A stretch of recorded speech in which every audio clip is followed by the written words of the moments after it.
देश में इस समय ईडी का खौफ हर खास आदमी को है। ईडी के छापे देश भर में पड़ रहे हैं। हजारों संपत्तियां अभी तक ईडी जब्त कर चुकी है, जो अभी तक उसके कब्जे में है। अब इसे लेकर दिल्ली हाई कोर्ट ने बड़ा आदेश दिया है। तो क्या है कोर्ट का आदेश, देखिए ये रिपोर्ट। देश भर में prevention of money laundering act के मामले में ईडी कार्रवाई करती है। इस कार्रवाई में ईडी प्रॉपर्टी को जब्त करती है, सीज करती है। कई प्रॉपर्टियां तो लंबे समय से सीज की गई हैं। इसे लेकर दिल्ली हाई कोर्ट ने ईडी को सख्त निर्देश दिए हैं। अदालत ने कहा कि अगर 365 दिनों की जांच के बाद भी ईडी कुछ साबित नहीं कर पाती है, तो फिर संपत्ति को सीज करने की अवधि समाप्त हो जाती है।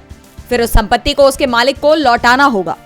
जस्टिस नवीन चावला की बेंच ने भूषण स्टील एंड पावर के महेंद्र कुमार खंडेलवाल की याचिका पर सुनवाई करते हुए कहा, मनी लॉन्ड्रिंग एक्ट के मामलों में लंबित अवधि में उसी समय को गिना जाता है जिसमें केस अदालत में चल रहा हो।